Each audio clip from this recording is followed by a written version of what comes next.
Bienvenue dans un voyage sombre et terrifiant à travers les légendes. Voici les créatures mythiques les plus effrayantes qui aient jamais existé. Commençons aux Philippines, avec une monstruosité connue sous le nom de Manananggal. Son nom signifie grossièrement « celle qui se sépare », et croyez-moi, c'est aussi dégoûtant que cela en a l'air. Elle apparaît d'abord comme une vieille femme défigurée, mais une fois la nuit tombée, elle révèle son secret horrible. Elle détache complètement son torche de son bas du corps, laissant ses entrailles pendantes à la vue de tous, avant de se doter d'énormes ailes de chauve-souris et de s'envoler pour chasser. Sa proie ? Les humains. Elle utilise une longue langue en forme de trompe pour sucer le sang de ses victimes.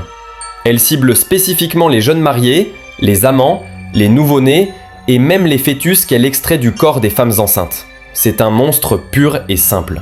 Pendant sa chasse nocturne, elle émet un son de tic-tic-tic. Mais faites attention, plus le son semble éloigné, plus la créature est en réalité proche. Et le Manananggal, mais rien comparé à cette créature dont le corps même est plus que la mort. Son seul point faible réside dans sa moitié inférieure, laissée immobile au sol. Pour la tuer, vous devez empêcher la moitié supérieure de retrouver son séant avant l'aube. Je vous conseille de brûler la partie abandonnée, ou d'utiliser du sel, de la cendre ou de l'ail. Un peu comme pour un vampire. Si les deux moitiés ne sont pas réunies au lever du jour, la Manananggal meurt. La suite est terrifiante. N'oubliez pas que je ne peux protéger seulement ceux qui se sont abonnés et qui n'ont pas oublié de commenter leur prénom. Nous passons à une histoire plus proche du conte moral, El Silbón ou le siffleur mortel. Cette créature était autrefois un garçon gâté. Un jour, il exigea que son père lui chasse un cerf. Lorsque celui-ci revint les mains vides, l'enfant, dans une rage atroce, tua son père et lui arracha les organes. Il les donna à sa mère en affirmant que c'était le gibier pour le dîner. La mère découvrit l'horreur. Le garçon fut fouetté, attaché à un poteau et ses blessures furent nettoyées avec de l'alcool, des piments et du jus de citron. Il fut ensuite maudit de porter le sac des restes de son père pour l'éternité, avant d'être livré à 2 chiens enragés. Ce qui est sorti de ce calvaire est El Silbón, une créature squelettique de 6 mètres de haut qui se promène dans la cime des arbres avec son sac d'os. Son signe le plus célèbre est son sifflement. Si le sifflement semble proche, vous êtes en sécurité. Mais si le sifflement semble lointain, c'est que la mort est bien plus proche que vous ne le pensez.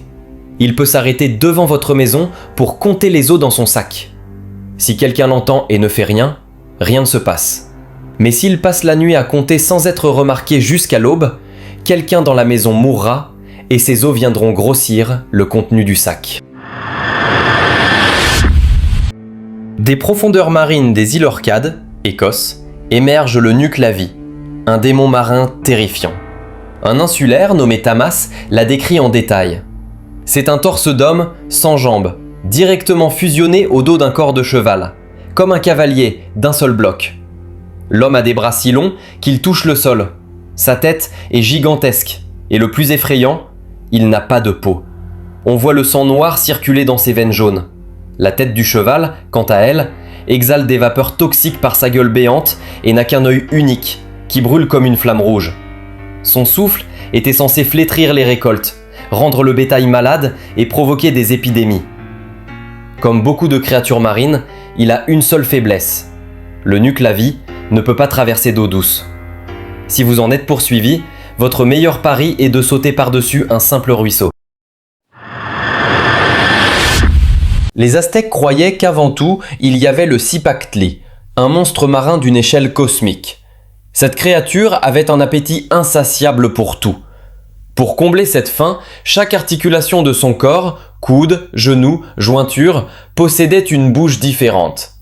Le problème était que tout ce que les dieux créaient tombait dans l'océan et était dévoré par Cipactli. Il fallut les 4 dieux originels pour le maîtriser, et l'un d'eux y laissa un pied. Finalement, ils réussirent à le tuer en séparant son corps en 4 sections. Le corps de Cipactli fut ensuite utilisé pour créer le monde. Sa tête devint les 13 cieux. Sa partie médiane fut façonnée en terre. Sa queue devint le monde souterrain. La dernière créature est peut-être la plus redoutable. Les histoires de skinwalkers proviennent de la culture navarro, et même en prononcer le nom est un acte de peur. Un skinwalker est un type de sorcier qui utilise la magie noire pour faire le mal. Ce sont souvent des guérisseurs qui ont mal tourné, utilisant leur savoir pour nuire.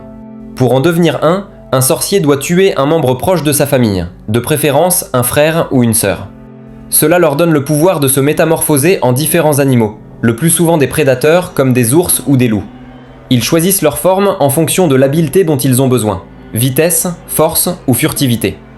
Sous forme humaine, le skinwalker porte la peau de l'animal transformé et ses yeux ressemblent à ceux de l'animal. Sous forme animale, ses yeux sont étrangement humains. Il marche parmi les gens de jour, inaperçu, mais la nuit, il se transforme pour causer la maladie, la mort et la destruction. Ils peuvent même lire dans les pensées et contrôler leurs victimes pour exécuter leurs ordres.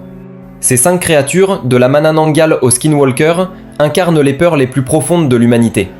Laquelle trouvez-vous la plus horrible ?